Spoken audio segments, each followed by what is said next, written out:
No one believed 10-year-old Noah Wilson when he claimed to witness Charles Whitaker, Forestdale's wealthiest resident, push his wheelchair-bound daughter off Eagle Point Cliff.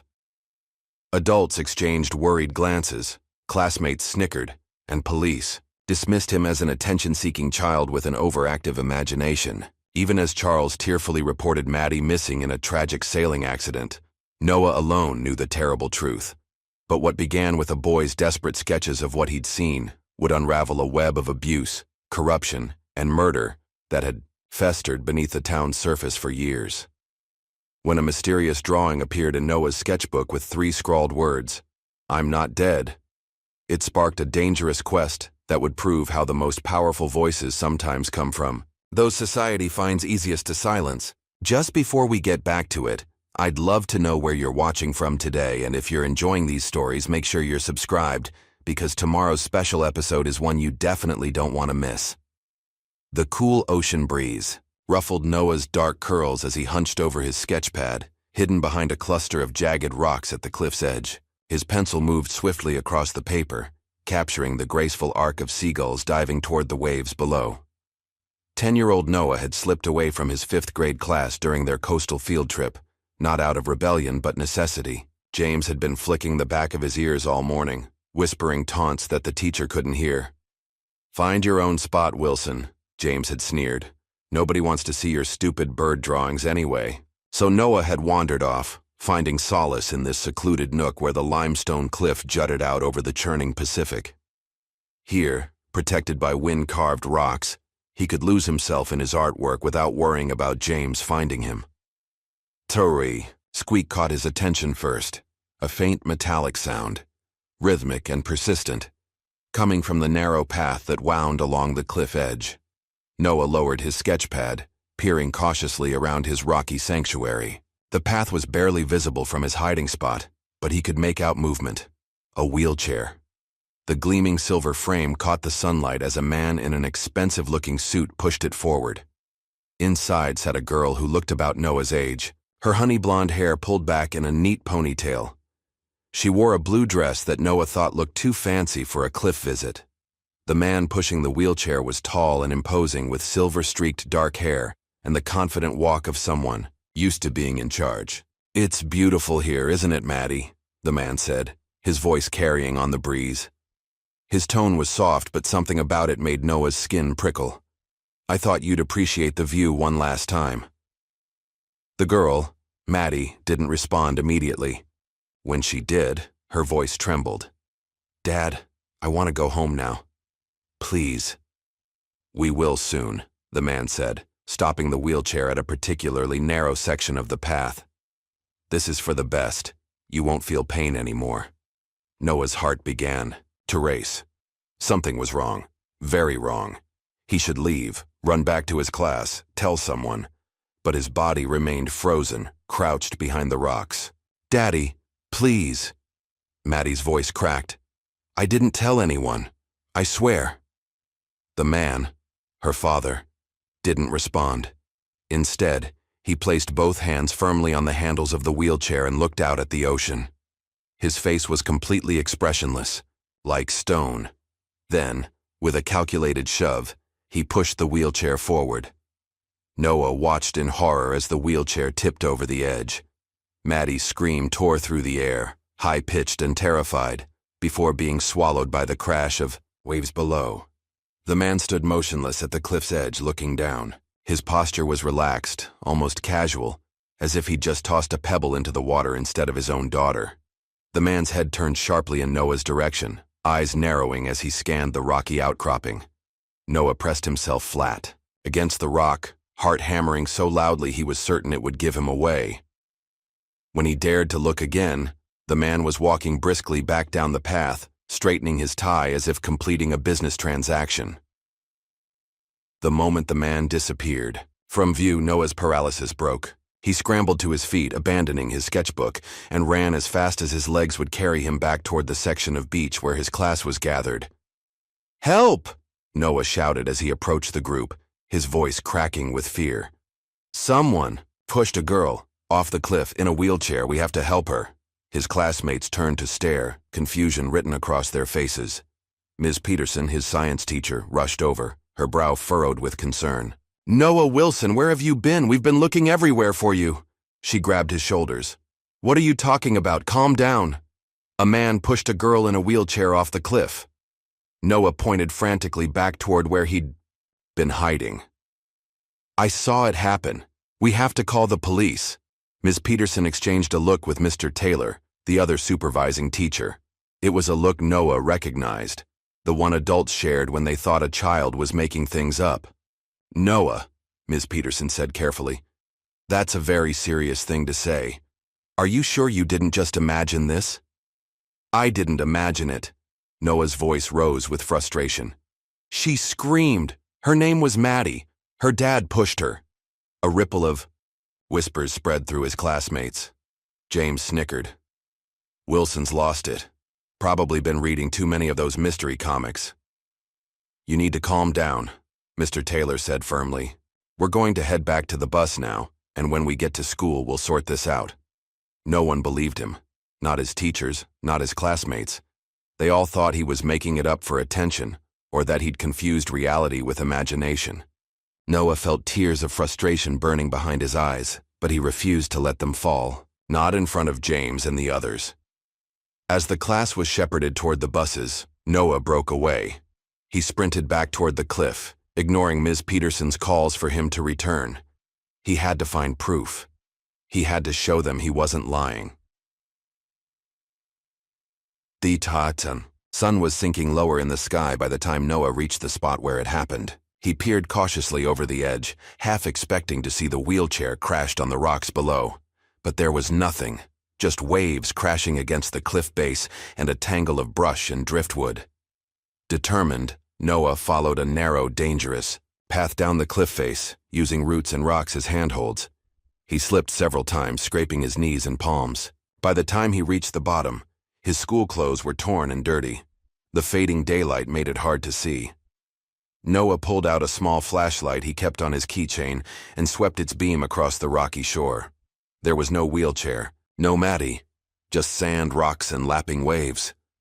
Had the tide already washed everything away? Then his light caught something. A broken branch recently snapped, and beside it disturbed brush like something had crashed through.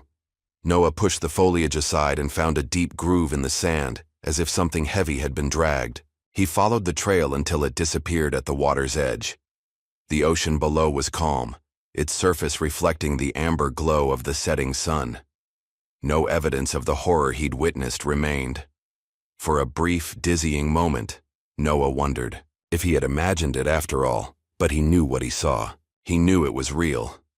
When Noah finally returned home, his parents were frantic. The school had called hours ago, reporting him missing after he'd run off. His mother alternated between hugging him tightly and scolding him through tears, while his father stood with his arms crossed, disappointment etched into his features. "I'm sorry," Noah mumbled, though he wasn't really. Not when something so much worse had happened. "But Mom, Dad, I saw something terrible. A man pushed his daughter off the cliff in her wheelchair." His parents exchanged that same look his teachers had shared earlier. "Noah," his father began, but Noah cut him off. "I'm not making it up.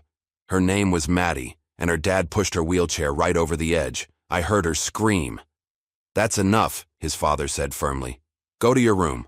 We'll talk about this in the morning when you've calmed down." Defeated, Noah trudged up to his room. But instead of going to bed, he went straight to his grandmother's room. Granny May had moved in with them last year after her stroke, and she was the only one who ever really listened to Noah. Granny May was sitting in her rocking chair by the window, her silver hair loose around her shoulders. She looked up as Noah entered, her weathered face immediately registering concern. "What's wrong, my boy? You look like you've seen a ghost." Noah sank onto the floor beside her chair and told her everything. The man in the suit, Maddie in the wheelchair, the push, the scream, how no one believed him. Granny May listened without interruption, her knitting needles falling still in her lap. When he finished, she reached out and placed a gnarled hand on his shoulder. "I believe you," she said simply. Relief crashed over Noah like a wave. Someone believed him. He wasn't crazy. But Noah, Granny May continued, her voice low and serious, this is dangerous business. If what you saw is true, then that man has done something terrible, and he won't want anyone to know about it. I have to tell the police, Noah insisted. And you will, Granny May said. But you need to be careful. Powerful men can make anything disappear, but the truth always rots its way back up, like a body in shallow ground. She squeezed his shoulder. Promise me you'll be careful. I promise, Noah whispered. That night, Noah couldn't sleep. He kept seeing Maddie's face, hearing her scream. The next morning, the local news was abuzz with a story.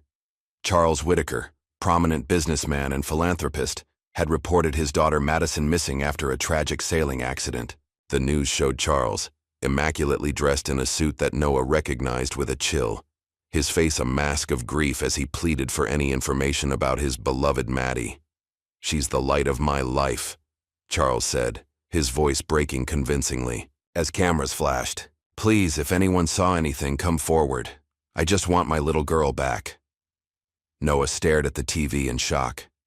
Sailing accident? It was a lie. A complete lie. And there was Maddie's face on the screen. The same girl he'd seen pushed off the cliff. Her school photo showed a solemn-faced child with serious eyes and the faintest hint of a smile. That evening, Noah noticed a black car parked across from their house. It hadn't been there before. As he peered through the blinds, he saw a man in sunglasses sitting behind the wheel, seemingly watching their home. The next day at school, Noah opened his backpack to find his drawings of the cliff scene missing. All of them. Someone had taken them while his backpack sat unattended in the coat room. People were beginning to look at him strangely, teachers, neighbors, even his parents. He'd overheard his mother on the phone with someone saying, "He's been under a lot of stress lately. Overactive imagination. We're thinking of taking him to see someone." They thought he was losing his mind. But Noah knew what he saw, and somewhere out there, Maddie needed someone to tell the truth. 3 weeks had passed since that day at the cliff.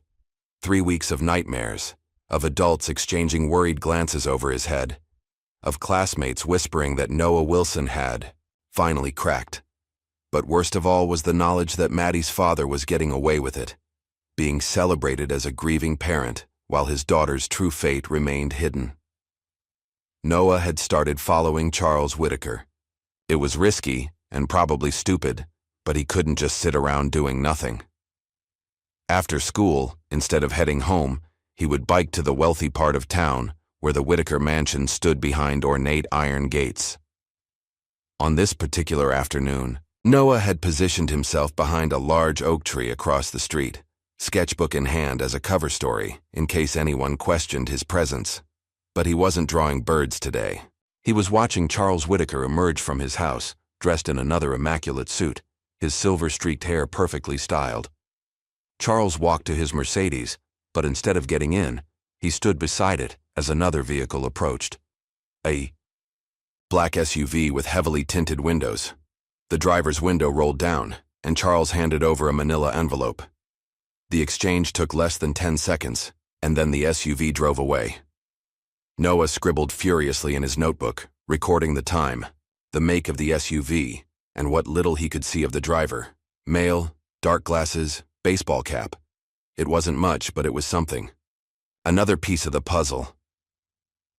Later that week, Noah followed Charles to a downtown restaurant and watched through the window as he met with Chief Bennett from the local police. They spoke in hushed tones over expensive steaks, and though Noah couldn't hear what they were saying, the friendly clap on the shoulder that Charles gave the chief before they parted ways sent a chill down his spine. "What exactly are you doing, kid?" Noah nearly jumped out of his skin at the voice. He whirled around to find a teenage girl standing behind him, arms crossed over her faded band t-shirt. She had wild, curly hair dyed blue at the tips and dark, skeptical eyes that seemed to see right through him. "Nothing," Noah said quickly, shoving his notebook into his backpack. "Just walking." "Yeah, right." The girl rolled her eyes. "You've been stalking that rich guy for like a week now. I've seen you skulking around his neighborhood. What's your deal?" Noah hesitated. Everyone he'd told so far had dismissed him. Why would this random teenager be any different? "I'm Cora," the girl said when Noah remained silent. "I'm stuck doing community service at the park across from Whitaker's house. Graffiti," she added with a hint of pride. "So I've had plenty of time to notice you being all secret agent behind the trees." "I'm Noah," he said finally. "And I saw him murder his daughter." He expected her to laugh, to roll her eyes again and walk away. Instead, Cora studied his face for a long moment. "Wow," she said finally. "That's intense and totally delusional." She shook her head. "Everyone knows about Maddie Whitaker. Sailing accident, right? Been all over the news." "That's a lie," Noah insisted, a familiar frustration rising in his chest. "I saw him push her wheelchair off Eagle Point Cliff, but no one believes me." Cora snorted. "Yeah, well, why would Charles Whitaker, who's basically this town's golden boy, push his kid off a cliff in broad daylight? That's not just murder, that's stupid murder." "I don't know why he did it," Noah admitted, "but I know what I saw." Cora seemed about to deliver another sarcastic comment when something caught her eye. She nudged Noah and nodded toward the restaurant. Charles was leaving, speaking intently on his phone. As he passed near them, they caught fragments of his conversation. "Needs to be taken care of. No one can find out. Too much at stake." Charles climbed into his car and drove away, but not before giving Cora and Noah a long, assessing look that made Noah's stomach knot with fear. "Okay," Cora said slowly once Charles was gone. "That was definitely sketchy." She turned to Noah. "Look, I still think you're probably full of it, but Whitaker is acting suspicious, and I'm bored out of my mind picking up trash in that park, so maybe we can help each other out." That night, after much planning and against Granny May's explicit warnings, Noah met Cora at the edge of the Whitaker property. The mansion was dark, except for a faint light in what must have been Charles's study. Security lights illuminated the grounds, but Cora seemed to know all the blind spots. "My brother works for a security company," she explained when Noah asked. "He's always complaining about rich people installing fancy systems then leaving obvious gaps." They crept across the manicured lawn toward a detached garage. Noah's heart was pounding so hard he was sure it would set off some kind of alarm, but they reached the building without incident. The garage was locked, but Cora produced a thin piece of metal from her pocket. "Please tell me you're not actually picking that lock," Noah whispered. "Relax," Cora muttered, working the tool into the keyhole. "My dad used to lock me out when he was drunk. Had to learn how to get back in somehow." After a minute of jiggling, there was a soft click. "Bingo!" They slipped inside, using their phone flashlights to navigate the space. The main bay held Charles's Mercedes and a sleek Jaguar, but it was what sat in the corner that made Noah freeze. Wheelchair. Not just any wheelchair, but one identical to the one Maddie had been in that day at the cliff. It was dusty and clearly hadn't been used in a while, but it was definitely a second wheelchair. Why would he need two wheelchairs if she supposedly drowned in a sailing accident? Noah whispered. Cora's skeptical expression had given way to genuine concern. Maybe he kept a spare? Or maybe, Noah said, he pushed one wheelchair off the cliff for show, knowing no one would find Maddie's body because she wasn't in it. Before Noah could continue, headlights swept across the garage windows as a car pulled up the driveway. "We need to go." "Now," Cora hissed, pulling Noah toward a side door. They slipped out just as they heard the main garage door begin to open. Next day, Noah and Cora went to the police station to report what they'd found. Officer Miller, a younger cop who seemed less dismissive than the others, took their statement but looked uncomfortable the entire time. "Look, kids," he said finally, "I appreciate your concern, but Charles Whitaker is a respected member of this community. These are serious accusations and you don't have any real evidence." "We saw a second wheelchair in his garage," Noah protested. "Having a spare wheelchair isn't a crime," Officer Miller said gently. "I'll look into it, but I wouldn't get your hopes up." As they left the station, Noah noticed a familiar black SUV parked across the street, the same one he'd seen Charles pass the envelope to. "They're not going to help us," Cora said, kicking a stone across the sidewalk. My brother always says the police in this town are bought and paid for. Noah wasn't surprised when later that evening he saw Officer Miller's patrol car pull up to the Whitaker mansion. The officer went inside and emerged 20 minutes later, looking grim. The next day at school, Noah was called to the principal's office. Mr. Lawson, who had always been friendly before, now regarded Noah with a mixture of pity and sternness. "Noah," he said, folding his hands on his desk, "I'm concerned about some behavior that's been reported. Several teachers have noticed you seem preoccupied, and there have been disturbing themes in your drawings." Noah's stomach dropped. "What do you mean? You've been drawing scenes of accidents, violence, and now I hear you've been spreading stories about Mr. Whitaker, who, I might add, just donated the funds for our new library wing." "They're not stories," Noah insisted. "I saw—" "You're suspended for 3 days," Mr. Lawson interrupted. "We've called your parents and they agree you need some time to reset. When you return, I expect this obsession with the Whitaker tragedy to be behind you." That evening, as Granny May helped Noah organize his room, a task his mother insisted would help him focus on positive things, she paused while folding his clothes, a distant look in her eyes. "You know," she said quietly, "I used to work for Maddie's mother." Noah's head snapped up. "What? You never told me that." Granny May sat heavily on the edge of Noah's bed. "It was years ago, before my stroke. I was a housekeeper at the Whitaker mansion when Mrs. Whitaker was still alive. Clara was her name.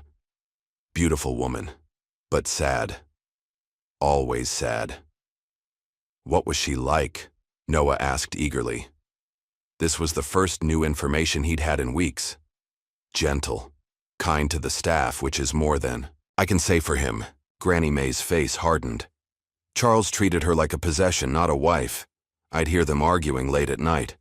Once I saw her with bruises she tried to cover with makeup." "You think he hurt her?" Noah whispered. "I know he did," Granny May said firmly. "And not just physically.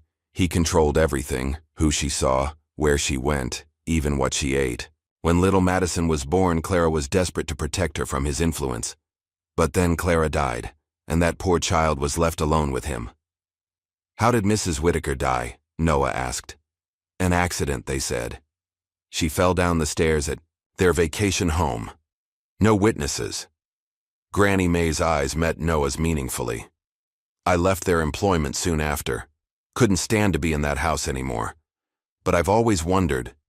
With Noah suspended from school, Cora took it upon herself to continue their investigation. She had a study hall period that coincided with the librarian's lunch break, giving her access to the school's archival room where old newspapers were kept. 2 days later, Cora showed up at Noah's house with a stack of photocopies. "You need to see these," she said, spreading them across Noah's bedroom floor. "I found articles about Clara Whitaker's death 7 years ago. It says she died from injuries sustained in a household accident, but there was never an autopsy report filed." "How is that possible?" Noah asked, scanning the article. "It gets weirder," Cora continued, pulling out another sheet. "The medical examiner who signed off on her death certificate retired suddenly 2 weeks later and moved to Florida. And get this, the vacation home where she died was sold within a month and demolished." "He covered it up," Noah whispered, "just like he's doing with Maddie." The next day, while following Charles again, Noah witnessed something that made his blood run cold. Charles was meeting with a woman in an expensive suit at an outdoor cafe, a lawyer, based on the briefcase and the legal papers spread between them. Noah positioned himself at a nearby table, pretending to be sketching while straining to hear their conversation. "This is becoming a problem, Charles," the woman was saying, her voice low but intense. "First the missing persons case, now these rumors." "I don't pay you to lecture me, Margaret," Charles snapped. "I pay you to fix things. Even I can't fix a murder investigation if it comes to that," the lawyer hissed. Charles's face darkened with anger. She was mine to control. Now everything's at risk. As the conversation continued, Noah tried to capture key phrases in his notebook. He was so focused that he didn't notice Charles watching him until the man abruptly stood up. Take care of the papers, Charles told the lawyer before walking directly toward Noah, who frantically gathered his things to flee.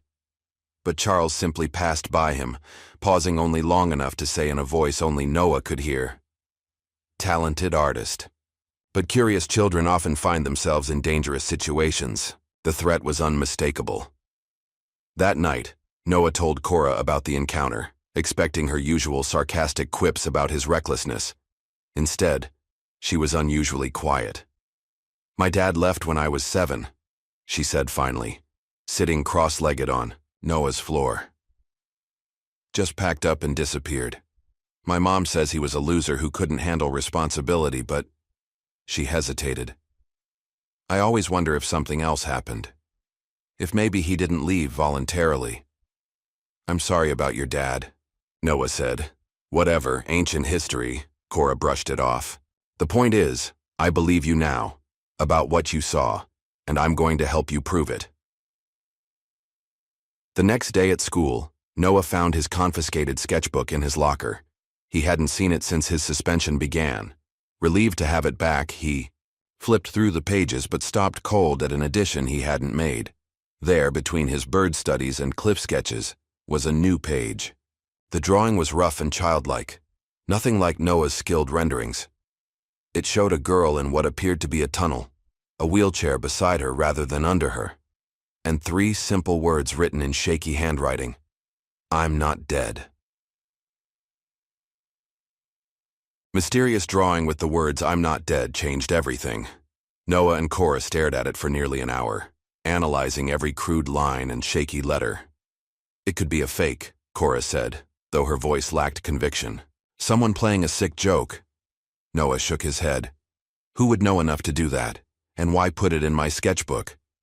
He traced the outline of the tunnel in the drawing. "What if she's telling us where she is?" The following Saturday, Noah and Cora returned to Eagle Point Cliff. The weather had turned cooler, a light fog drifting in from the ocean and wrapping the cliffs in a ghostly embrace. They moved cautiously down the same treacherous path Noah had used before, toward the beach at the cliff's base. "I don't see any tunnel," Cora muttered, scanning the rocky shore. The tide was low, exposing stretches of wet sand and tidal pools. "It has to be here somewhere," Noah insisted. "Why else would she draw it?"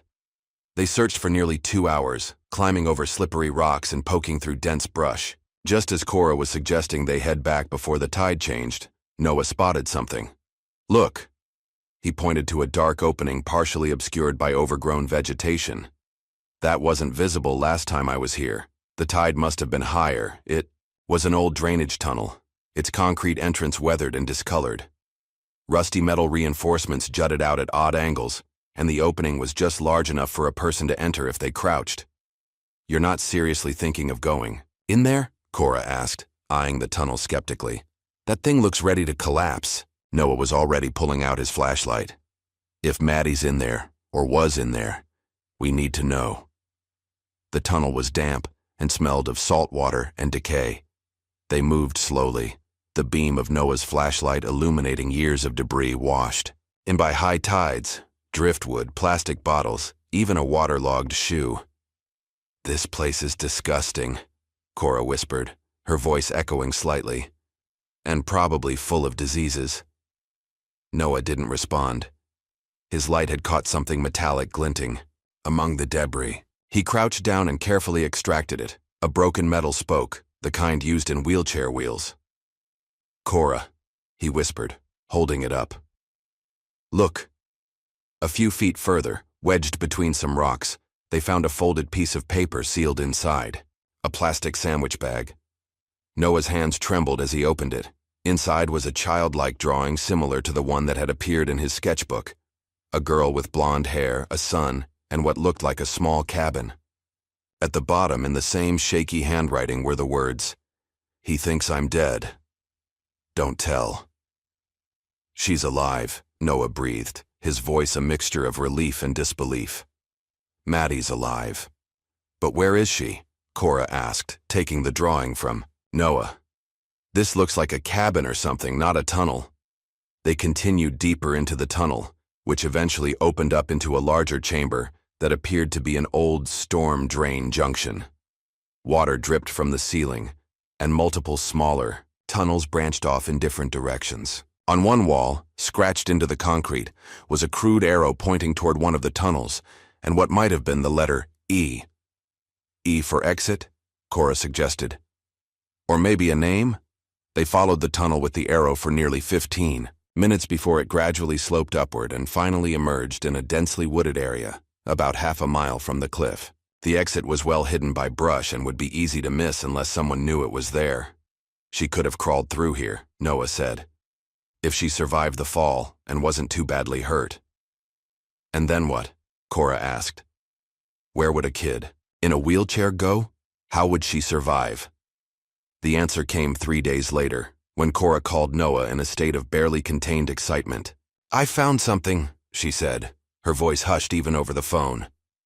My brother mentioned an old employee of Whitaker's who got fired years ago. Some kind of maintenance guy who lives off the grid now. His name is Elias. E for Elias, Noah whispered. Exactly. And get this, he lives in a cabin in the woods not far from where that tunnel exits. Finding Elias proved difficult. The man clearly didn't want to be found. After 2 failed attempts, they finally located his cabin. A small, sturdy structure partially hidden by trees, with solar panels on the roof and a well-tended vegetable garden. Smoke curled from the chimney despite the mild weather. What if he's dangerous? Cora whispered as they approached. What if he's in on it with Charles? Noah didn't get a chance to respond. The cabin door swung open, and a tall, lean man with a salt and pepper beard aimed a shotgun directly at them. That's far enough, he said, his voice gruff but not threatening. State your business. Noah stepped forward, hands raised. We're looking for Maddie Whitaker. The man's expression didn't change, but his grip on the shotgun tightened. Don't know any, Maddie.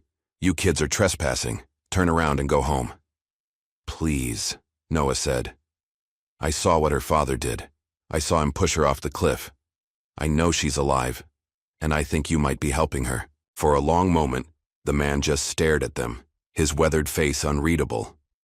Then, from inside the cabin, came a small voice. It's okay, Elias. That's him. That's the boy who was drawing birds. The shotgun lowered slightly as a girl appeared, in the doorway behind Elias. She was thin and pale, with honey blonde hair that hung loose around her shoulders. Most shocking of all, she was standing on her own 2 feet, one hand braced against the doorframe for support. Maddie, Noah breathed. She offered a tentative smile. You found me. Inside the cabin, over cups of herbal tea that Elias insisted would settle their nerves, Maddie told her story. Her voice was soft but steady, her hands occasionally trembling, as she recounted that day at the cliff. He was smiling, she said, her eyes distant with the memory. Right before he pushed me, he smiled and said it was for the best. She looked down at her hands. I thought I was going to die. I wanted to die for a moment. But you didn't fall all the way, Noah prompted gently. Maddie shook her head. The wheelchair tipped at the edge. I was thrown out. I hit some rocks and bushes on the way down, but I landed on a ledge about halfway down the cliff. The wheelchair kept going. She rubbed her arm, which bore a long, healing scar. I was bleeding a lot. I thought I was in hell when I woke up. Elias cleared his throat. I was collecting driftwood below the cliffs. Heard the commotion. Saw something fall. Went to investigate and found her on that ledge, barely conscious. Brought her here. Why not take her to a hospital? Cora asked. Elias's face hardened. Charles Whitaker owns half this town, including the hospital board. I worked for him for 15 years before he fired me for asking too many questions about his wife's death. I knew if I took Maddie in, she'd end up right back with him or worse. He was drugging me, Maddie said suddenly. Dad, every day these pills I was supposed to take for my condition. She made air quotes with her fingers. But Elias stopped giving them to me. And then, look. She stood up and took a few shaky steps across the room, without support. Her movements were unsteady but determined. The doctor said I'd never walk again after my accident 3 years ago, she explained. But Elias thinks maybe I could've, if Dad hadn't kept me medicated and convinced me I couldn't. Medical abuse, Cora whispered. He was keeping you sick on purpose. Maddie nodded. I think he liked having a helpless daughter. Someone completely dependent on him. When Mom was alive, she started asking questions about my treatment. That's when they started fighting more. Charles is looking for her, Elias warned. He's got people in the woods sometimes, hunting, and not for deer. He fixed Noah and Cora with a serious look. Now that you know, you're in danger too. Charles doesn't make mistakes. If she's alive, it means he's failed, and failures don't stay secret for long. The following week, Cora approached Charles Whitaker outside the town's most expensive restaurant. Noah watched nervously from across the street as she purposefully bumped into him, spilling her soda on his expensive suit. Watch where you're going, Charles snapped, dabbing at the stain with a handkerchief. So sorry, Mr. Whitaker, Cora said loudly, drawing attention from passers-by. By the way, I was wondering, why wasn't Maddie's old wheelchair included in the police report about her sailing accident? Charles froze, his expression shifting from annoyance to something cold and calculating. What did you say? Her spare wheelchair, Cora continued innocently. The one in your garage. Seems like an important detail for the investigation. Charles smiled, but it didn't reach his eyes. Children ask too many questions these days. He leaned closer to Cora. Be careful. Young lady, curiosity isn't always rewarded. That evening, Granny May gave Noah a yellowed envelope she'd kept hidden in an old photo album. I should have shown you this sooner, she said, her hands trembling slightly. But I was afraid. Clara gave this to me a week before she died. Made me promise not to open it unless something happened to her. Inside was a single sheet of paper. A letter written in elegant handwriting. To whoever is reading this, if you have this letter, then something has happened to me. I fear for my life and for my daughter's future. Charles is not the man the world believes him to be. He is controlling, manipulative, and I believe dangerous. The accident that confined Maddie to a wheelchair was no accident at all. If anything happens to me, please protect Maddie. She is in danger as long as she remains under his control. Clara Whitaker. Noah folded the letter carefully. This is proof. We could take this to the police. Granny May shook her head sadly. Police Chief Bennett was best man at Charles's wedding. They've been friends since college. You need more than a letter from a dead woman. The next day, Elias showed them something he'd kept hidden, an old cassette recorder with a tape still inside. I used to do maintenance at the house, he explained. Found this tape recorder behind a vent I was fixing in Maddie's room. Charles must have forgotten. It was there. He pressed play and Charles Whitaker's voice filled the small cabin. Stop crying. You're useless like this. Do you understand me, Maddie? Useless. If you tell anyone about our night drives or your medications, you'll regret it. Remember what happened to your mother? Accidents happen, Maddie. They happen all the time. Maddie's face had gone pale, but her jaw was set in determination. I need to testify against him. I need to tell people what he did. To me and to Mom. Before they could formulate a plan, there was a knock at the cabin door. Everyone froze. Elias reached for his shotgun, but Maddie placed a hand on his arm. It's okay, she said. I called him. The door opened to reveal a young man in his early 20s with curly hair similar to Cora's. Isaac? Cora gasped. What are you doing here? Your brother is studying law, Maddie explained. I remembered you mentioning it. We need legal help. Isaac looked around the cabin, taking in the situation with increasingly wide eyes. Cora, what have you gotten yourself into? Before she could answer, Elias jerked his head toward the window. Outside, through the trees, a hooded figure was photographing the cabin. He quickly ducked out of sight. They found us, Elias said grimly. Charles knows. The next morning, thick smoke filled the cabin as Elias shook Noah and Cora awake. Fire, he shouted. They've set the woods ablaze. Through the windows, orange flames licked at the surrounding trees, a wall of fire approaching from 3 sides. The only clear path was toward the creek that ran behind the property. Grab only what's essential, Elias commanded, helping Maddie to her feet. We have minutes, not hours. Noah stuffed the letter from Clara and his sketchbook into his backpack. Cora grabbed the cassette tape. Maddie hesitated by a small desk, her hand hovering over a leather-bound journal. My diary, she whispered. Mom gave it to me. No time, Elias said, pulling her toward the door. It's just things, Maddie. We need to save ourselves. They fled through the woods, Elias carrying Maddie on his back when her legs grew too tired. The creek provided a natural barrier against the fire, and they followed it downstream for nearly a mile before stopping to catch their breath. They burned everything, Maddie said, tears streaming down her face. All I had left of Mom was in that journal. They're trying to destroy evidence, Isaac said grimly, and scare us off. He turned to Cora. I'm calling my mentor, Frances Duval.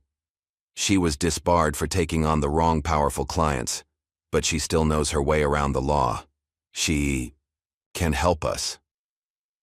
Frances Duval turned out to be a steely-eyed woman in her 50s who asked sharp questions and took meticulous notes.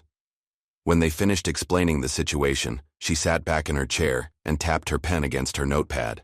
You've got a compelling story, she said, but stories aren't evidence in court. We need something solid, documentation, witnesses, physical evidence that can't be disputed. We had evidence, Cora said bitterly, but Charles burned it all. Not all of it, Granny May said. They had reconvened at Noah's house where Maddie was reunited with the elderly woman who had once helped care for her. Granny May reached for the necklace she always wore, a small silver pendant that hung from a thin chain. With trembling fingers, she twisted it open, revealing a tiny USB drive hidden inside. Clara gave me this along with the letter. She explained, told me to keep it safe and close to my heart always. On the drive were audio recordings, Clara Whitaker's voice documenting her suspicions about Charles, conversations about offshore bank accounts, and her plans to leave him and take Maddie away. The final recording cut off abruptly mid-sentence. This is it, Frances said, her eyes gleaming. This is what we need. Electronic evidence with timestamps that predate her death. But their victory was short-lived. The next day, using his influence as a major donor and business leader, Charles convinced the mayor to declare a public safety emergency in response to the forest fire. Roads were blocked, police increased patrols, and news stations ran stories about dangerous arsonists still at large. He's shutting down the town, Isaac said, making it impossible for us to move or communicate. While searching through the charred remains of Elias's cabin for anything salvageable, Cora made a discovery. Under a fallen support beam, protected by a metal toolbox that had partially melted over it, was a small fireproof safe. Inside was Maddie's burner phone, a prepaid cell phone Elias had given her for emergencies. The phone contained text messages between Maddie and someone saved as SM, messages that dated back months before Charles pushed her off the cliff. SM, are you safe? Has he increased your medication again? Maddie, yes. Can barely stay awake now. Please help. SM, I'm trying to gather evidence. Stay strong. I'll come for you soon. Maddie, he found the papers. Says we're going for a drive tomorrow. SM, don't go, make an excuse, I'm almost ready. Maddie, too late. Love you. SM, Noah read aloud. Who's SM? Maddie's voice was barely above a whisper. Sarah Morgan, my stepmother. Dad told everyone she abandoned us and moved to Europe, but she was trying to help me. Another woman Charles made disappear, Granny May said grimly. While Maddie recovered at Granny May's house, she began physical therapy of her own design, simple exercises to strengthen her legs, short walks that grew longer each day, balance practice using a broomstick as support. Noah often sat with her, sketching as she worked, documenting her progress in detailed drawings. I want to stand in front of him in court someday, Maddie said during one of these sessions. I want to look him in the eye while I testify on my own 2 feet. I want him to know he failed to break me. Charles's grip on the town tightened. Police officers questioned Elias about his suspicious activities. Isaac was pulled over 3 times in one day for routine traffic checks. Local news ran a special segment on Charles Whitaker, highlighting his charitable contributions and his strength through tragedy. "We need to break his control," Francis said during a strategy meeting. "Right now, he's controlling the narrative. We need to change that." "I have an idea," Cora said slowly. "But it's risky. Really risky." The plan was simple but dangerous. They would set a trap. Maddie would pretend to turn herself in, claiming she had run away and now wanted to come home. She would wear a hidden microphone provided by Francis, hoping to get Charles to incriminate himself. "It's too dangerous," Noah protested. "What if he hurts her again?" "I need to do this," Maddie insisted. "It's the only way to end this." The meeting was arranged. A public reconciliation at the town park, with media invited to document the touching reunion of father and daughter. Charles arrived looking appropriately emotional, arms outstretched to embrace his lost child. But something was wrong. There were too many police officers present, all positioned strategically around the perimeter. And Charles's smile held an edge of triumph that made Noah's blood run cold. "Maddie," Charles said, his voice breaking perfectly on cue. "My sweet girl, you had us all so worried." Maddie began her rehearsed speech, but Charles interrupted, putting an arm around her shoulders, and turning to the assembled reporters. "My daughter has been through a terrible ordeal," he announced. "She was kidnapped by a disturbed maintenance worker who filled her head with delusions. She'll need extensive psychiatric care to recover from this trauma." Before anyone could react, police officers moved in, separating Maddie from Noah, Cora, and the others. A doctor approached with a prepared syringe. "For her own safety," Charles explained smoothly as Maddie was sedated. "She's been having episodes, hallucinations about me harming her. A side effect of her condition, I'm afraid." "No!" Noah shouted, lunging forward only to be held back by an officer. "He's lying. He pushed her off the cliff. Tell them, Maddie." But Maddie's eyes were already growing unfocused as the sedative took effect. Through tears, Noah watched helplessly as she was loaded into an ambulance. "She'll receive the best care at Lakeside Psychiatric Facility," Charles told the reporters, his face a mask of concern. "I only want what's best for my daughter." Later, that night, Noah sat on his bed, staring at Maddie's drawing of the cliff in his sketchbook. The trap had backfired completely. Charles had outmaneuvered them, turning their plan against them and taking Maddie back. Now she was locked away, probably being drugged again, with no way to reach her. "We're not done yet," Noah whispered to the empty room, his fingers tracing the outline of Maddie's childlike drawing. "I promise, we're not done yet." 3 days had passed since Maddie was taken to Lakeside Psychiatric Facility. 3 days of unanswered phone calls, blocked visits, and mounting despair. Noah had barely left his room, lying on his bed and staring at the ceiling, consumed by guilt and failure. "We never should have tried that stupid plan," he murmured to himself for the 100th time. "We walked her right into his hands." A soft knock interrupted his thoughts. His mother opened the door, her face lined with worry. "Noah, honey, Cora's here to see you." "Again." "Tell her I'm sick," Noah mumbled, rolling away to face the wall. His mother sighed. "She says it's important. Something about a final drawing." Noah sat up so quickly he felt dizzy. "Send her up." Cora burst into his room moments later, clutching his sketchbook. "Look at this," she said, flipping to the last page. "I found it when I was going through your stuff while waiting." It wasn't here before. A new drawing had appeared in Noah's sketchbook, similar to the previous ones, but this time showing a crude sketch of a boy holding what looked like a key. Written beneath it in that same shaky handwriting, "Don't give up." "How did this get here?" Noah asked, examining the page. "It has to be Granny May," Cora said. "She must have snuck it in. The question is, how did she get it from Maddie?" They found Granny May in her rocking chair, knitting calmly as if she didn't have a care in the world. "Granny," Noah said, holding up the sketchbook. "Did you put this drawing in here?" The old woman continued knitting for a moment before looking up with a small smile.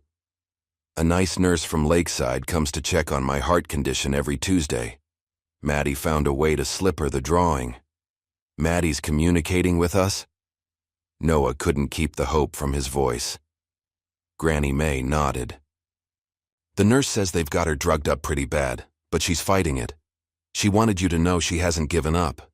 She leaned forward, her voice dropping to a whisper. And neither should we. Meanwhile, at Lakeside Psychiatric Facility, Maddie drifted in and out of consciousness.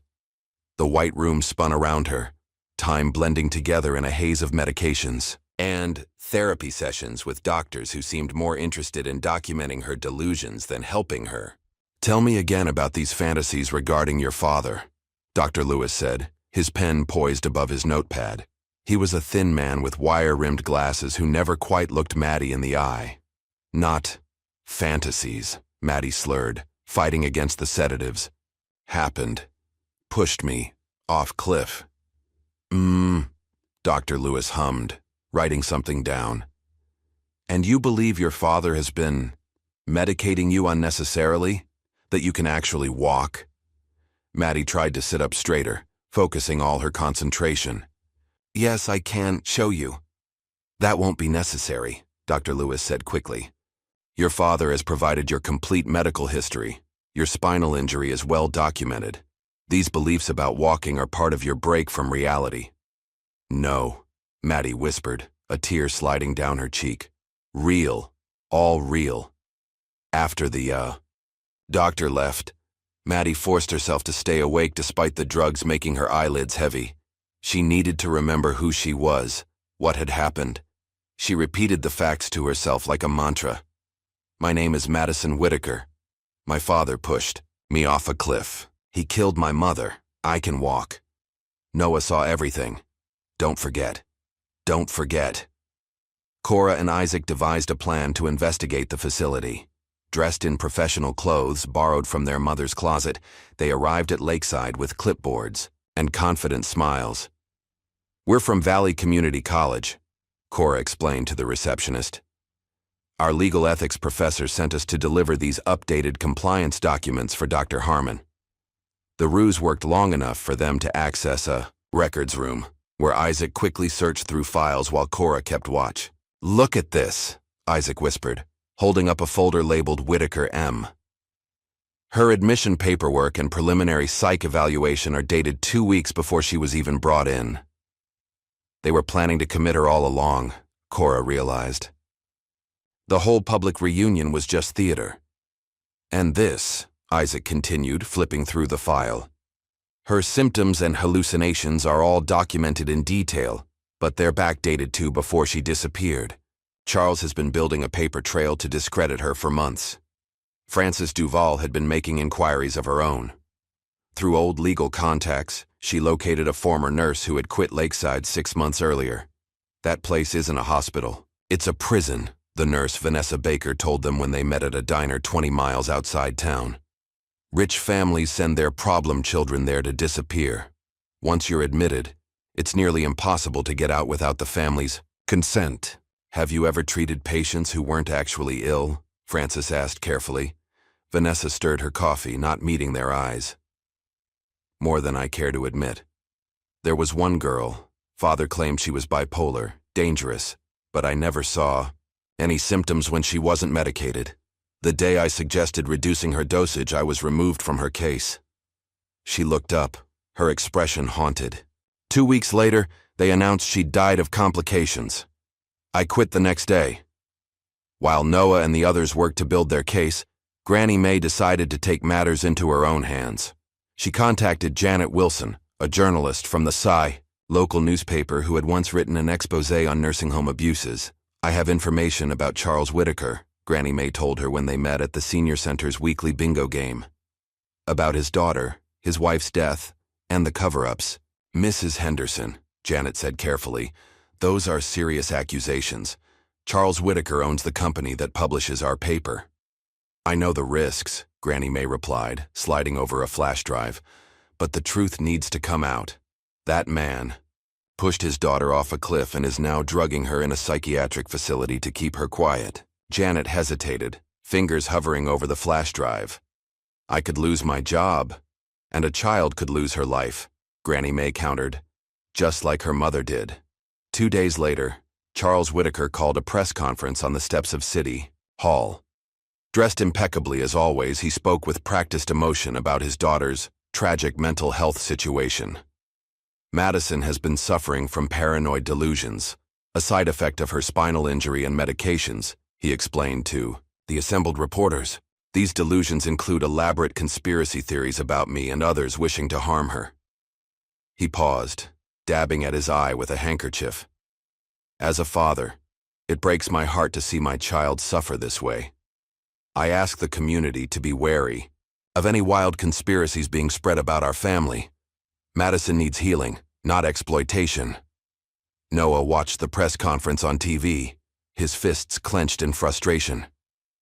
He's doing it again. Controlling the story, making everyone doubt her, just like he's been doing to Maddie for years.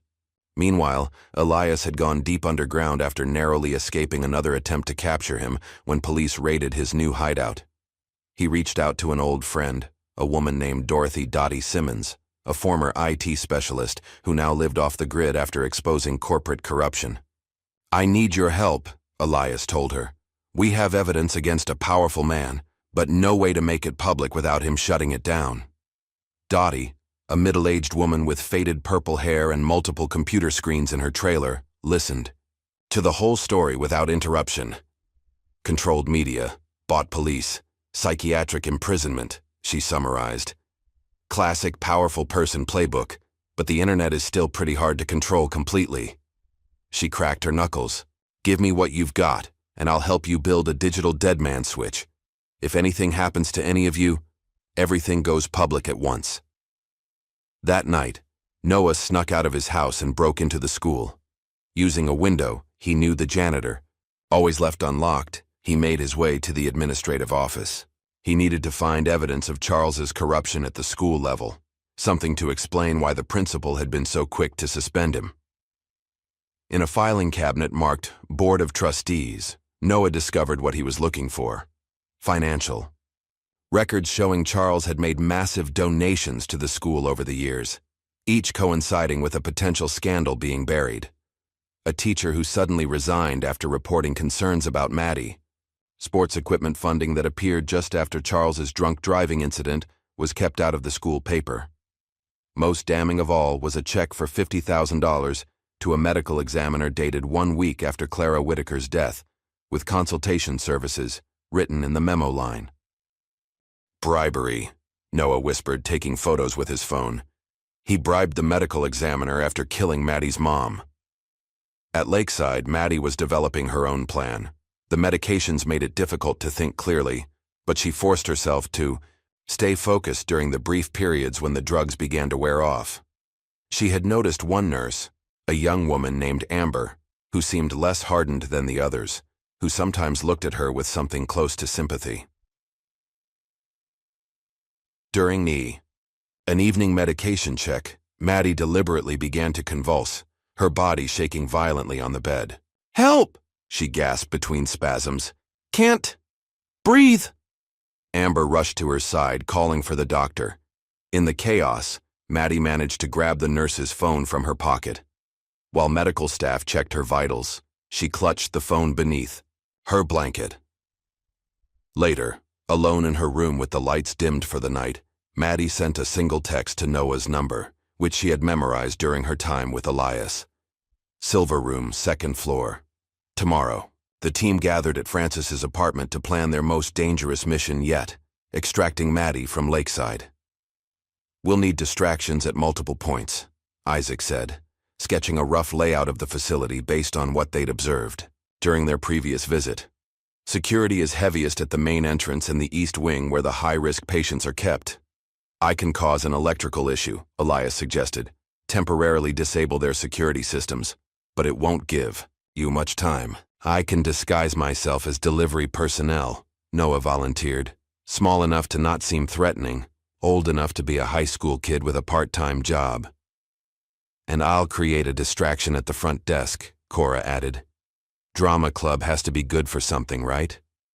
As they finalized their plan, Francis looked around at the determined faces of the unlikely team: a disbarred lawyer, an off-grid maintenance man, a teenage graffiti artist, a law student, and a 10-year-old boy, all risking everything to save one girl from a man who seemed untouchable. "Charles Whitaker has no idea what's coming for him," she said softly. The morning of the rescue operation dawned clear and crisp. Noah barely slept the night before, his mind racing with all the ways their plan could fail. But when Dottie arrived with the disguises and equipment, a strange calm settled over him. They were really doing this. They were going to save Maddie. "Remember," Francis told them during the final briefing, "if you're caught, you say nothing, except I want a lawyer. No explanations, no justifications, just those 5 words." Noah nodded, slipping on the blue uniform Dottie had procured, a convincing replica of the local courier services outfit, complete with a cap pulled low over his eyes. The ID badge hanging around his neck identified him as Jake Miller, a Popeye, 16-year-old part-timer.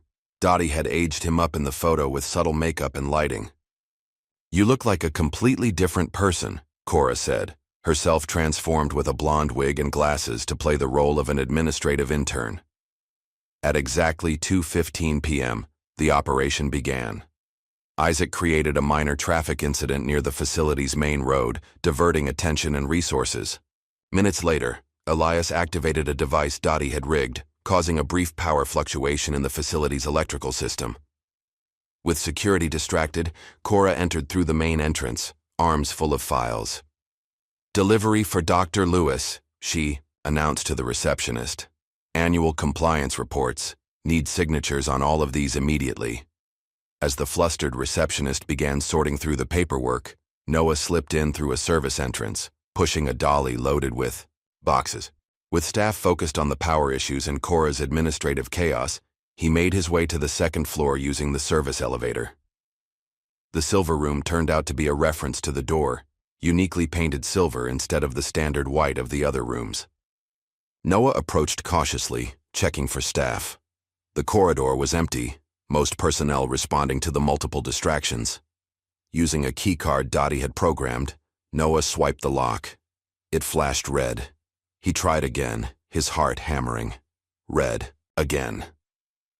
On the third try, just as panic began to set in, the light turned green. Maddie was lying on a narrow bed, her eyes half closed, an IV in her arm. She looked smaller somehow, paler, her honey blonde hair limp around her face. For a terrifying moment, Noah thought they were too late. Then her eyes focused on him, and a faint smile touched her lips. "You came," she whispered. "Always." Noah replied, moving quickly to her side. "Can you walk?" Maddie struggled to sit up.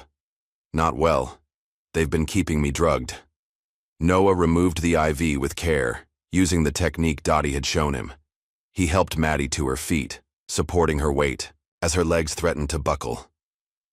"My wheelchair," she murmured, nodding toward the corner. "It's chained to the wall." Noah examined the chain securing the wheelchair. It was heavy-duty, with a padlock that would take too long to pick. Thinking quickly, he grabbed a decorative paperweight from the nightstand and used it to wedge the wall door open. "We'll have to go without it," he decided. "I'll help you." In the hallway, an alarm suddenly blared. Not part of their plan. Somewhere, something had gone wrong. "Attention all staff," a voice announced over the intercom. "Security breach in progress. Initiate lockdown procedures." "We need to hurry," Noah urged, half carrying Maddie toward the service elevator. But when they arrived, the elevator was disabled, emergency protocols in effect. "The stairs," Maddie suggested, pointing to a door marked emergency exit. They had barely made it down one flight when a security guard appeared below them. Noah froze, Maddie's arms still around his shoulders, trapped on the landing. Just then, the power went out completely. Elias had cut the main line, plunging the stairwell into darkness except for the dim glow of emergency lights. In the confusion, Noah and Maddie slipped past the disoriented guard, continuing downward. By the time they reached the ground floor, sweat was pouring down Noah's face from the effort of supporting Maddie's weight. "Almost there," he encouraged her as they approached a service door Elias had identified as their extraction point. "Elias is waiting on the other side." But when they pushed through the door, it wasn't Elias waiting for them. It was a black SUV with tinted windows, its engine running. Noah's blood ran cold. "Run!" he whispered to Maddie, trying to pull her back inside. Too late. The SUV's door opened, and a familiar figure stepped out. "Going somewhere?" Charles Whitaker asked, his voice unnervingly calm. Before they could retreat, two men emerged. From behind them, blocking their return to the building. Noah recognized one as the driver who had received the manila envelope weeks ago. "My daughter needs her medication," Charles said smoothly, approaching them. "And you, Noah Wilson, need to learn about boundaries." He turned to his men. "Take them both. The boy, too." Suddenly, headlights flooded the area as another vehicle roared into the parking lot. Elias's truck, with Cora in the passenger seat. The truck screeched to a halt between Charles and the children. Elias jumped out, shotgun in hand. "Back away." From them, Whitaker. Charles didn't even flinch.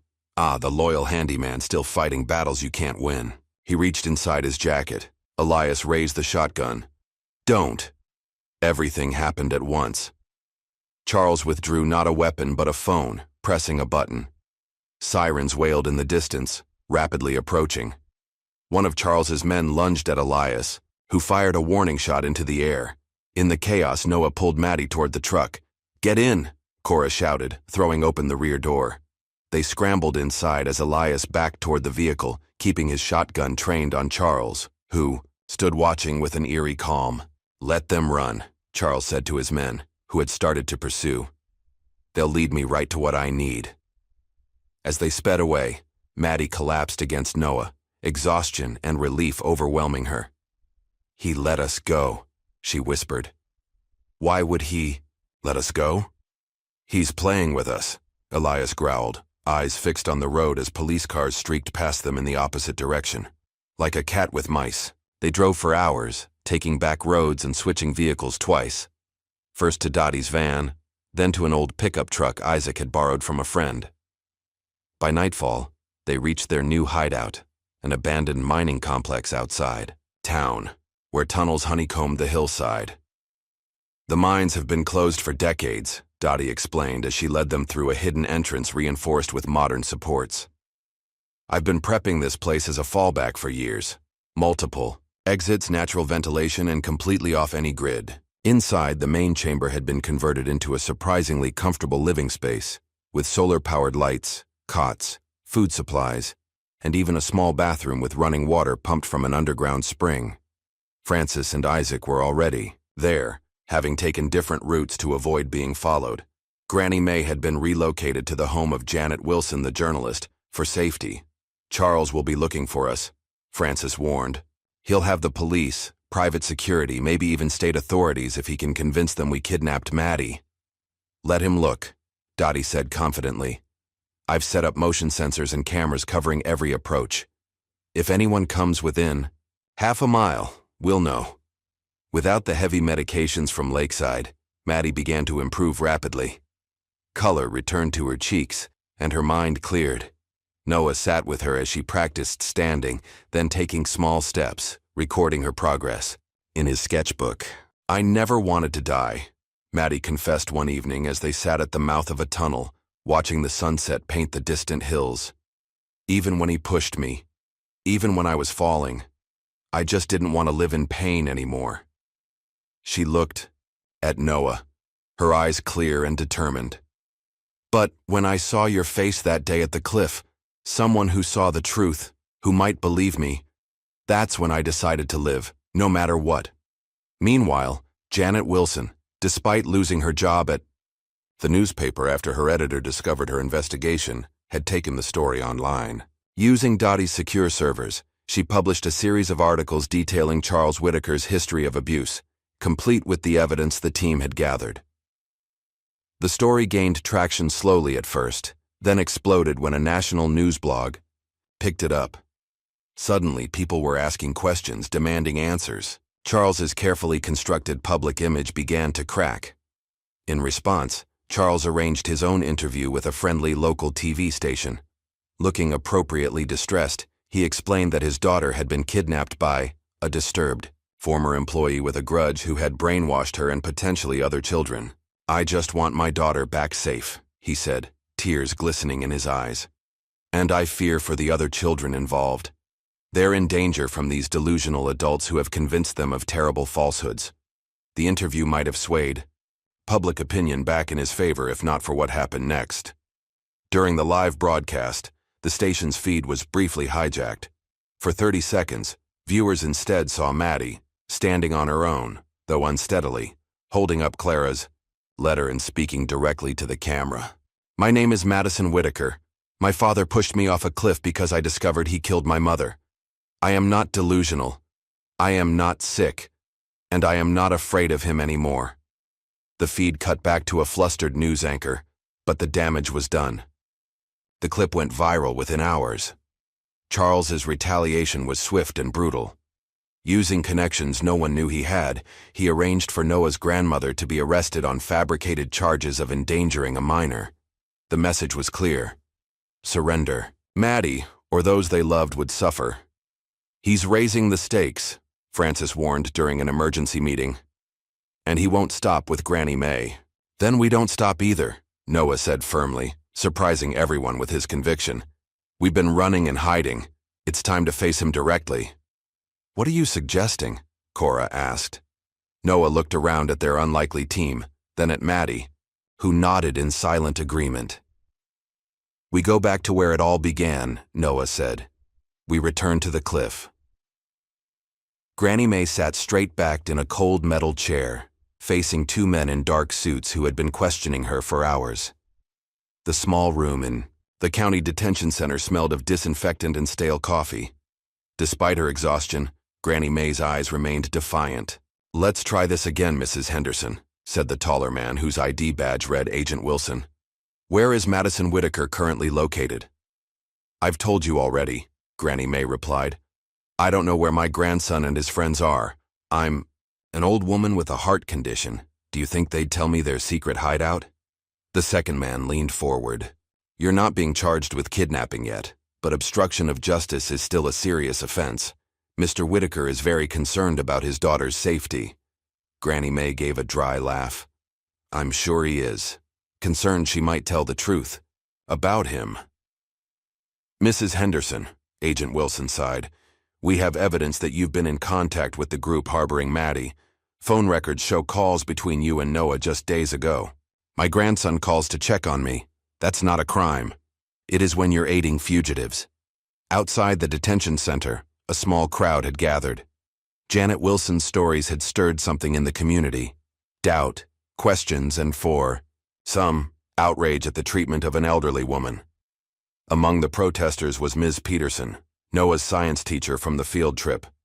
"I didn't believe him," she told a reporter who had shown up to cover the demonstration. "When Noah came running to tell us what he'd seen that day at the cliff, I dismissed him. We all did. Now I can't help wondering if we failed that boy when he needed adults to trust him." In the abandoned mine that served as their hideout, Francis and Isaac were preparing legal documents spread across a makeshift table. "We need to build an airtight case," Francis explained, sorting through papers. "Attempted murder, conspiracy, medical abuse, obstruction of justice, false imprisonment, the works. But it all hinges on Maddie's testimony. And getting a judge who isn't in Charles's pocket," Isaac added grimly. "That's why we're filing in federal court," Francis replied. "Outside Charles's sphere of influence, we've documented financial transfers to 3 local judges, the police chief, and half the town council. Charles may own this town, but his reach has limits." "What about Granny May?" Cora asked from where she sat with Noah, helping him organize his sketches and notes into a chronological record of events. "I've called in every favor I have left," Francis assured them. "Got an old colleague from my law firm days to represent her. They can't hold her long without formal charges, and the public attention makes it risky for Charles to push too hard." In another section of the mine, Maddie was working with Elias on her physical therapy. Her progress over the past week had been remarkable, from barely standing to now walking short distances without support. The drugs had finally cleared her system, and with them went the fog that had clouded her mind for years. "Again," Elias instructed, standing at the end of a path they'd marked out with rope. "Focus on keeping your weight centered. Maddie took a deep breath and began walking toward him, her steps wobbly but determined. Halfway across, she stumbled. Before Elias could move to help, she caught herself. "I've got this," she said, straightening. With renewed concentration, she completed the path. One more time. Noah watched from the entrance, a small smile on his face. The girl who'd been thrown away like garbage was reclaiming her strength one step at a time. It was the most beautiful thing he'd ever seen. That evening, around a small fire in the main chamber, Maddie made an announcement. "I want to record my testimony," she said firmly. "Everything, from the beginning. About Mom, about the medications, about the cliff, all of it. Are you sure?" Dottie asked. "Once it's out there, we can't take it back." Maddie nodded. "I'm done hiding. And if something happens to me—" "Don't say that," Noah interrupted. "We need to be realistic," Maddie continued gently. "My father doesn't give up, and he doesn't leave loose ends. This way, my story gets told no matter what." The recording session lasted hours. Maddie spoke clearly and methodically, detailing years of psychological manipulation and medical abuse. She described how Charles had gradually isolated her mother, Clara, controlling every aspect of their lives. She recalled the night she overheard them arguing about taking her to a different doctor and how her mother died 3 days later in a fall. "He started changing my medications after Mom died," Maddie explained, her voice steady despite the painful memories. "The new pills made me dizzy, weak. When I fell down the stairs, the doctors said I'd damaged my spine. But I always wondered if there was really anything wrong with me at all." When she described the day at the cliff, her voice finally broke. "He was smiling when he pushed me, like he was setting me free. But he wasn't freeing me. He was erasing a problem." The testimony, along with all their evidence, was uploaded to secure servers around the world. Dottie ensured that even if their computers were seized or destroyed, the truth would survive. The next morning, they woke to news that shook them all. Charles had given a televised statement announcing a $500,000 reward for information leading to Maddie's rescue from her captors. "He's putting a bounty on our heads," Elias growled, pacing the chamber. "Every opportunist and bounty hunter in the state will be looking for us now." But it was what happened next that truly stunned them. On live television, Charles's spokesperson, a polished PR professional who'd been managing his public image, resigned in the middle of a press conference. "I can no longer in good conscience represent Mr. Whitaker," she announced, her professional demeanor cracking. "I've seen evidence that suggests his daughter's claims may have merit, and I urge authorities to investigate fully." She walked off. Camera as reporters shouted questions. The tide was turning. Janet Wilson's articles had gone national.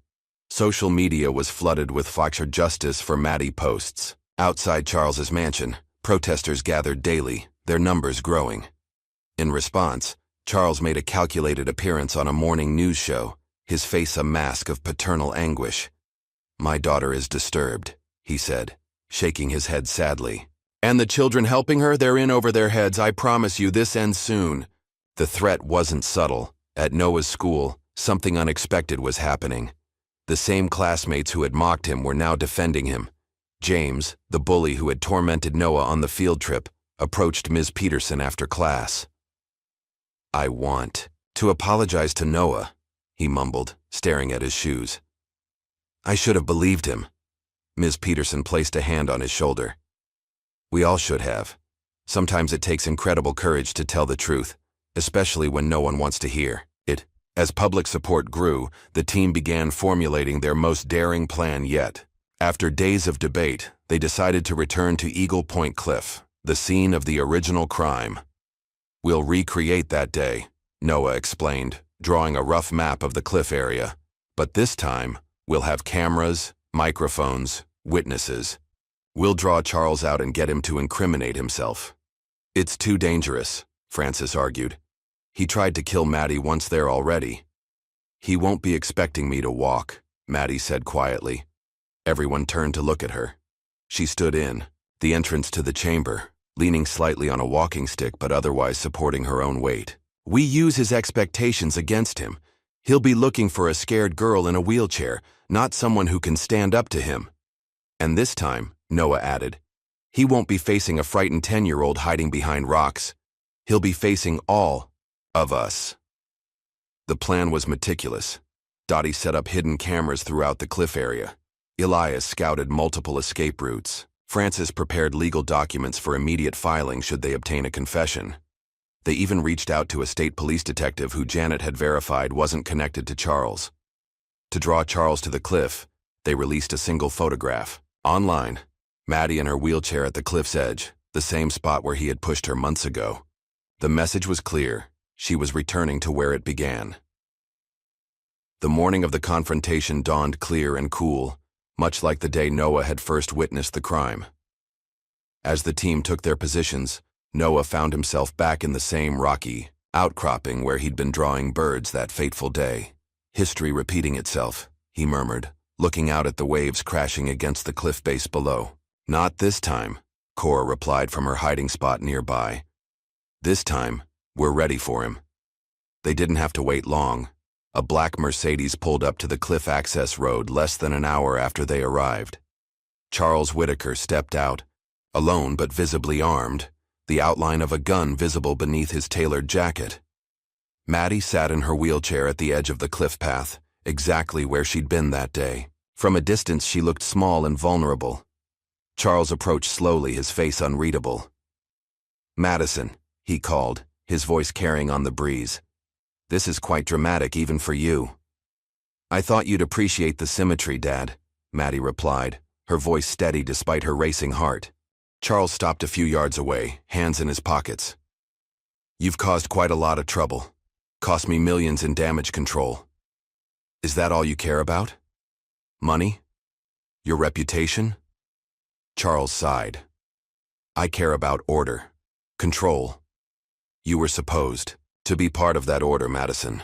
My perfect, fragile daughter who needed me, who gave me sympathy, respect." His expression hardened. "Instead, you've become a liability."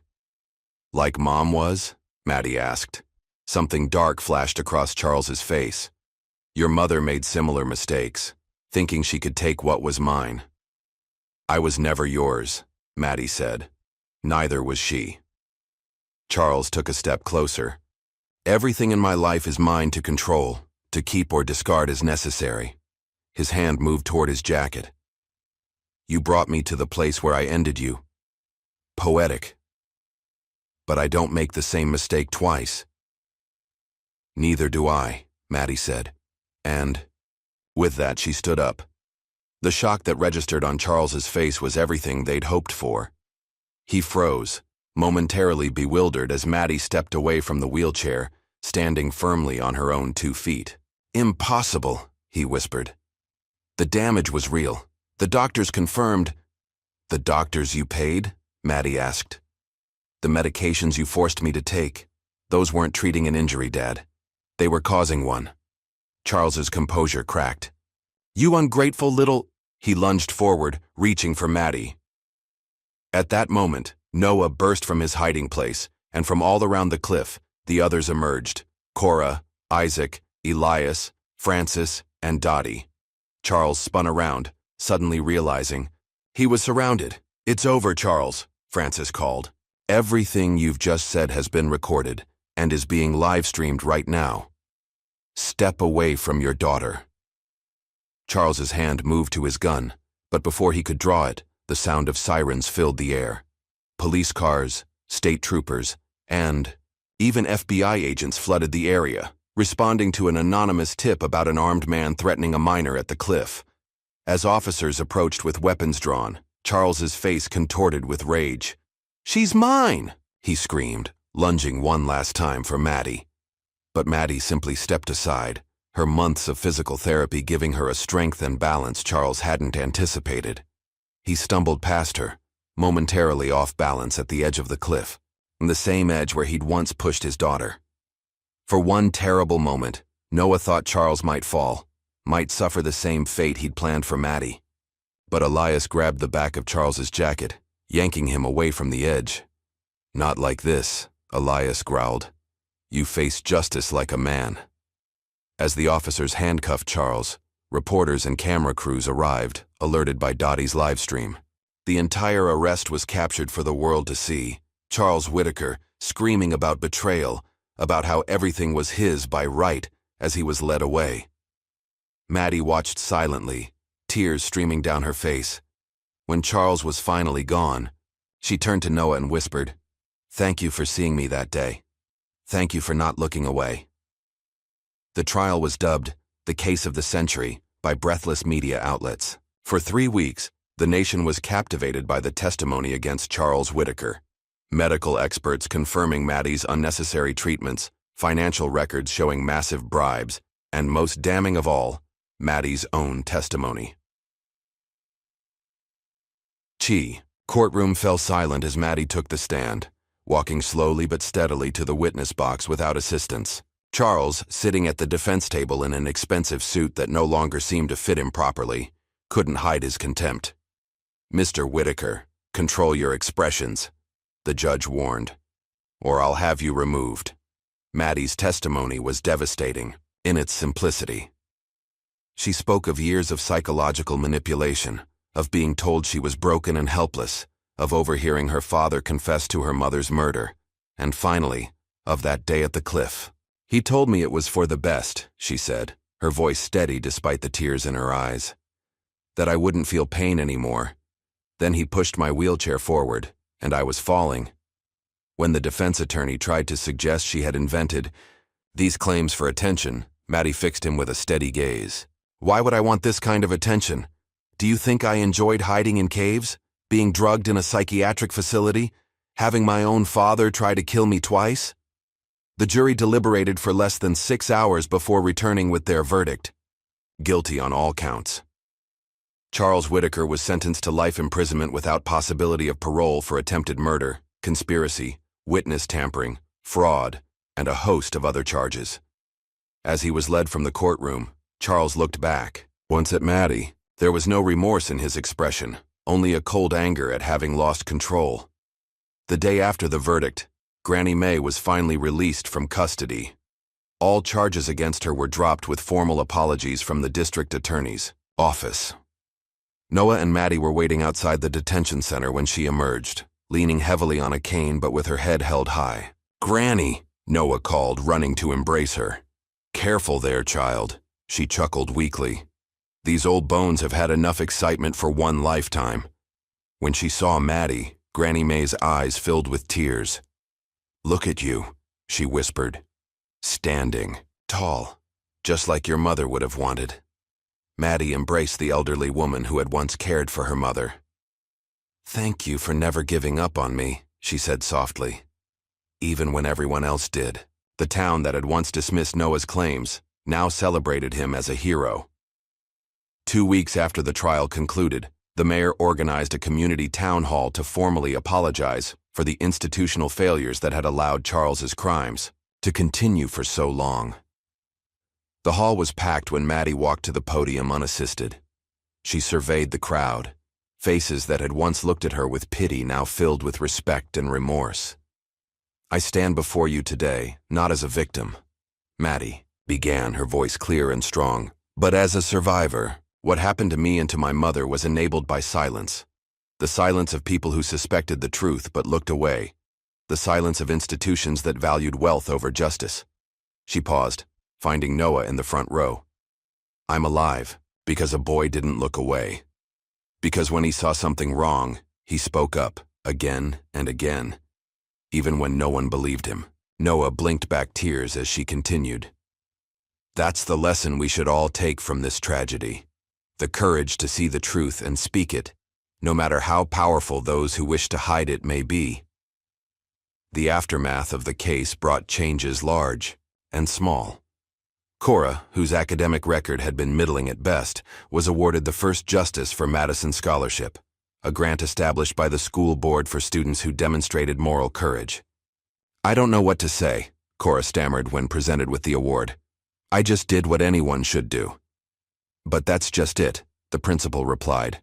"Not everyone would have done what you did. That's why it matters." Elias, who had spent years in self-imposed isolation, found himself reluctantly in the spotlight when a national magazine asked him to write about supporting trauma survivors. The article was shared widely, eventually reaching his estranged daughter in Seattle. "Dad?" a voice called from outside his newly rebuilt cabin one autumn afternoon. Elias opened the door to find a young woman, with his eyes standing there nervously. "I saw your name in an article. I've been looking for you for years." Dottie's secure platform for exposing abuse of minors in elite systems grew into a nationwide network. She hired staff, established protocols for verifying claims, and provided technical security for whistleblowers. On the About Us page, a simple statement read, "Inspired by the courage of Madison Whitaker and Noah Wilson." Isaac, who had put his law studies on hold during the crisis, received an unexpected letter from Frances Duval. She had been reinstated to the Bar Association and was opening a new firm specializing in children's rights and corruption cases. "I need an associate who's already proven they're willing to fight for justice, regardless of the odds," she wrote. "The position is yours if you want it." Charles's considerable fortune, frozen during the trial, was eventually seized through civil forfeiture. After lengthy legal proceedings, the assets were converted into a foundation for child abuse survivors. Maddie, who could have claimed a significant portion as his heir, asked only that one condition be met. "Remove the Whitaker name from everything," she instructed the trustees. "That name has caused enough pain in this world." As for Noah, his artistic talents found a new purpose. His detailed sketches documenting the case were compiled into a book titled The Boy Who Saw, with proceeds directed to trauma therapy programs for children. At the book launch, attended by everyone who had fought alongside him, Noah seemed embarrassed by the attention. "I just drew what I saw," he told reporters. "Maddie did the hard part. She survived." 1 year after Charles's conviction, Noah and Maddie returned to Eagle Point Cliff. The place that had once been the site of such horror now felt different, cleansed somehow by truth and justice. Maddie stood at the edge, not too close, looking out at the endless horizon where sea met sky. The wind tugged at her hair, longer now and healthier like the rest of her. Noah stood beside her, taller than he had been that first day, his sketchbook tucked under his arm. "Are you scared to be here?" Noah asked quietly. Maddie considered the question. "No," she said finally. "This place doesn't belong to him anymore. It's just a cliff now. Beautiful, actually, when you're not afraid." "What happens next?" Noah asked, watching a seagull dive toward the waves below. Maddie smiled, a real smile that reached her eyes, something that had once been rare but was becoming more common. "We live, Noah. We go to school, make friends, have normal problems. We remember what happened, but we don't let it define us." She took a deep breath of the salty air. "This time, we came back stronger." As they turned to leave, Noah paused to open his sketchbook. The page showed a drawing of Maddie standing tall at the cliff's edge, her face turned toward the sun, unafraid. "Perfect," he said, both to the drawing and to the moment. Together, they walked away from the cliff and toward whatever the future might hold. What would you risk to speak the truth when the whole world calls you a liar? If this story of courage against corruption moved you, like, subscribe, and share to support more tales where the powerless find their voice. Because sometimes, the smallest witnesses have the most important stories to tell.